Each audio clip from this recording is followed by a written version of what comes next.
Hello everyone, welcome back to my channel. Today we are going to study the topic The Renaissance by George Parfitt. It's an essay which tells us about the period of Renaissance. Firstly, we need to understand through the introduction that what is all to be covered if any question from this essay comes in the exam. Firstly, we should write introduction about this essay. This essay deals with the period of Renaissance. The Renaissance is an important period in the European social, cultural, artistic, scientific, economic areas, and national rebirth and revival of learning happened during this period. The period from 14th to 17th century is considered the period of Renaissance. The main characteristics of Renaissance are the rediscovery of classical literature, philosophy, and art. The period also marks some important scientific and geographical discoveries. Now let's discuss the essay and its important points in details. The first point that we can discuss is that in the initial part of the essay, George Parfitt tells that this is the new world which came out of the ashes of the dark age. See, we need to understand that before the period of Renaissance, the period did not have a lot of learning and no significant literature was written during that period. That's why that age has been referred to as a dark age. But when the period of Renaissance, that means revival period came, there was revival in the society, in the economic space, in the learning space, in the political space, and in the social space. So it is considered to be the period of revival of the society and revival of the human aspects and learning. So let's consider what we can write in this point. Renaissance is defined and described as the period of rebirth and revival of learning and knowledge. As I have already discussed, इस period को माना जाता था कि इस period में rebirth हुआ है लिटरेचर का, बिकॉज जो इससे पहले की एज जिसको डार्क एज बोला जा रहा है, माना जा रहा था कि उस एज में कोई भी सिग्निफिकेंट लिटरेचर लिखा ही नहीं गया बहुत समय तक, और बहुत समय के बाद एनलाइटनमेंट आई, एक दोबारा से एज आई, एक पीरियड आया जिसमें लोगों ने काफ़ी अच्छा लिटरेचर लिखा, लोगों ने साइंटिफिक थिंकिंग, लॉजिकल थिंकिंग की तरफ मूव बैक करना स्टार्ट किया, and they stopped blindly following whatever was being served to them, but they were thinking logically, and the period of learning and knowledge revived, and there was rebirth of literature.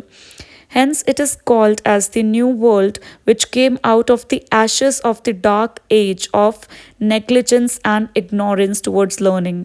No significant literature was written in the dark ages preceding the period of Renaissance. As I have already discussed, Renaissance के period से just पहले का जो period था उसको हम dark ages बोलते हैं, क्योंकि उस समय में कोई भी सिग्निफिकेंट लिटरेचर लिखा नहीं गया था, और उस पीरियड को हम एज ऑफ डार्क एज इसलिए भी बोलते हैं क्योंकि लोग बहुत नेग्लिजेंट हो गए थे और इग्नोरेंट हो गए थे towards logic and reasoning. They were just blindly following what ever was served to them in the name of religion, and they were just following whatever was told, even if it was right or wrong. So the writer says that this was the new world which came out of the dark ages. The next point is the new world which came out of the ashes of the dark ages is dominated by scientific and logical thinking and inquiry. Now people started inquiring, they started thinking logically, they started evaluating things on merit. So the next point which you can include in the answer related to Renaissance by George Parfitt is astronomical and geographical development happened during the period of Renaissance. Copernicus gave his theory that not the earth but sun is the center of the universe. Earlier it was like believed that earth is the center of the universe, but there was this discovery by Copernicus during this time, and he just tried the people to understand that earth was not the center, but sun was the center of the universe. So astronomical development was there. And then if we talk about geographical development, Christopher Columbus discovered Americas. It proved that there was an existence of new and different cultures in the world. This newly discovered world, geographically as well as spiritually, marked an important feature of the period of Renaissance. Then the next point we can discuss is invention of printing press by Gutenberg. Renaissance के period में ही Gutenberg ने invention किया of printing press.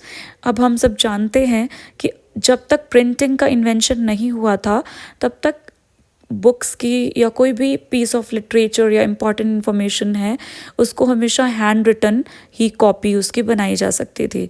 And hand written copies हम बहुत ज़्यादा mass production नहीं कर सकते, इस वजह से ज़्यादा लोगों के पास वो नॉलेज नहीं पहुंच सकती थी.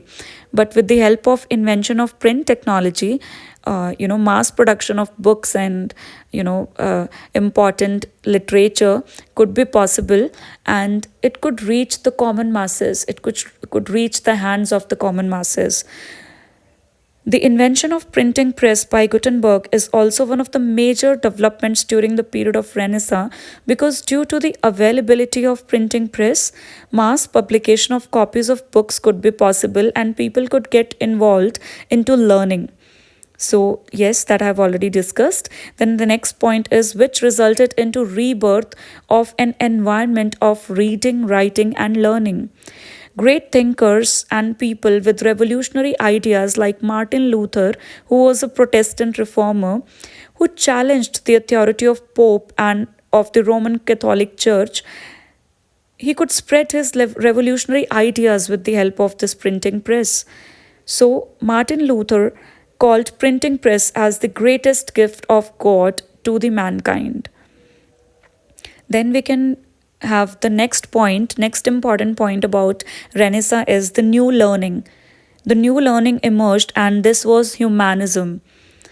Erasmus, the Dutch philosopher, is one of the important thinkers of Renaissance.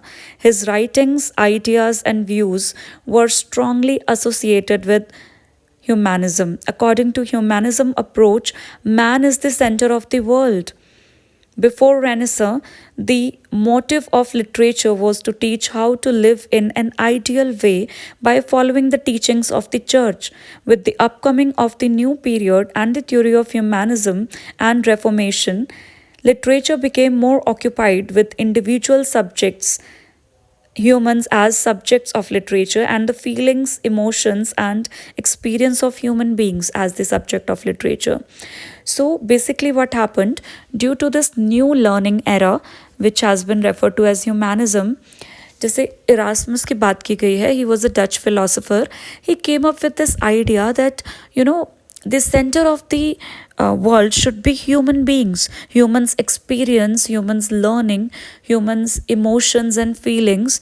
So अब तक जो लिटरेचर था वो ज़्यादातर अवेलेबल था रिलीजियस लिटरेचर, जिसमें जो चर्च है या जो पोप है, रोमन कैथोलिक चर्च है, वो आपको गाइडेंस दे रहे हैं. इसी तरीके का लिटरेचर ज़्यादातर अवेलेबल था जो आपको बता रहा है कि आइडियलिस्टिकली इंसान को कैसे जीना चाहिए. बट अब रेनेसां पीरियड में धीरे धीरे शिफ्ट हो रहा था टुवर्ड्स लॉजिक एंड रीजनिंग. तो रियलिस्टिक चीज़ों से रिलेटेड, एक कॉमन मैन की लाइफ से रिलेटेड, उसके स्ट्रगल से रिलेटेड, उसके normal human feelings and emotion से रिलेटेड लिटरेचर लिखा जाने लगा, जिसके साथ लोग ज़्यादा कनेक्ट कर सकते थे, जो ज़्यादा रियलिस्टिक था. सो जो नेक्स्ट पॉइंट डिस्कस किया गया है इस ऐसे में, वो है the new religion which was found, which was reformation. Martin Luther wrote 95 theses against many wrong practices of the Roman Catholic Church.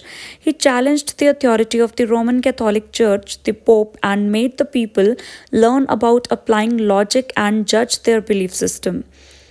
People started indulging into discussions, learning, and applying logic in the period of Renaissance instead of blindly following the instructions of the church. To live a learned and logical life became the aim of people instead of living a superficial and idealistic life. जो next point discuss किया गया है इस ऐसे का वो है the English renaissance and associated writers. So we need to write about important English literature writers who were doing like prominent work during this period. So, some of the English writers of the Renaissance period are considered a matter of prestige in world literature.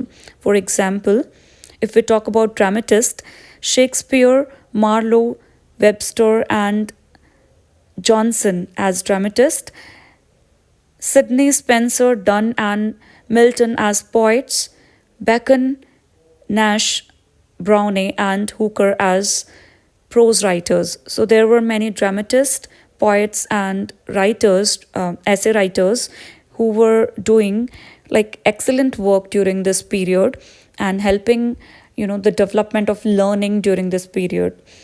Then the writer of this essay, George Parfitt, talks about growth of dramatic art in London. So this can be our next point. England became the ruler of the seas. The supremacy over the ocean also made the country one of the richest monarchies. This prosperity and growth in wealth and political scenario, the capital of the country, London, became overcrowded and grew to the extreme levels. So, because of the wealth increase due to the industrialization and the foreign trade England was indulged in, and the political supremacy was also there. So everyone wanted to shift to the capital city of London. So London became overcrowded, and the population grew to extremes. So for the entertainment of people, something has to be added to the life of the people. So for the entertainment of people of London, growth in the dramatic art took place. The first public theatre was found in 1576. The stage became the best way to teach, discuss, argue, and reflect upon the relevant and current issues of the society, its economy, and the politics.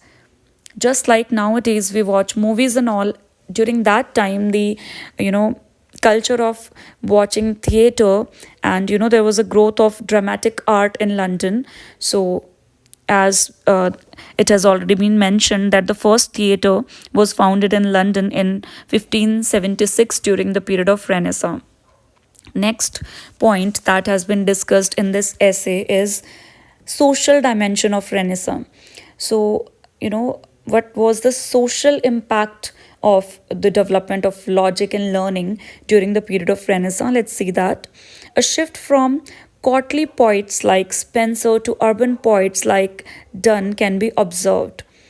Just like I've already mentioned, the life of common man became the subject of literature. So earlier, like जो भी literature लिखा जा रहा था, it was all about the royals and the rich people, the elite people. But now, so earlier there was focus on the courtly poets, the kingdom's poets. But now there was a shift which could be seen towards the urban poets, the urban poets who were writing about the common masses, the struggles and the common problems of the common masses. So that shift can be seen as the social dimension of Renaissance period. Donne and other metaphysical poets have also attracted the attention of the new and practical school of criticism. The life and struggle of common man was also becoming an important aspect and subject of literature. People were no more really interested in reading only about the characters who belonged to the royal classes. Common man, as a reader, was more interested in more relatable characters and more relatable problems, in fact, that could be discussed in the works of literature. Then the next part that you can include in our answer regarding this essay is the Marxist angle of the Renaissance period.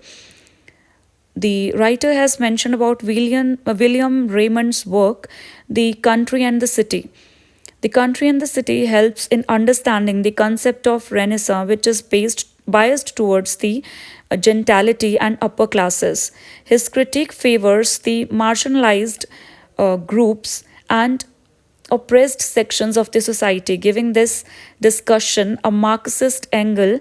This critique of orthodox Renaissance values makes Williams' book important for understanding contemporary thinking of Renaissance. So, in the last concluding statements, you can mention about the deconstruction of the orthodoxity, orthodox view towards Renaissance. The contemporary view of Renaissance, the importance in the contemporary world of the period of Renaissance is also very important. So, in this, you can write your answer like neither a blind acceptance of the Elizabethan court and Renaissance nor a blind negligence can serve the purpose. Whereas a blind following of the traditional concept of Renaissance can handicap the researchers and readers from having a dynamic understanding of the phenomena, a blind rejection can equally handicap them because of their lack of awareness of past history and activities of the phenomena. So, in short, we can conclude that we need to have a balanced approach as readers towards the understanding of the typical historical features of Renaissance and should also understand the contemporary relevance and relatability of this period in today's world. So that's how I started this essay. That's about my understanding of the essay. I hope it will help you also if you're going to attempt your exam of literary moments. So all the best. Thank you.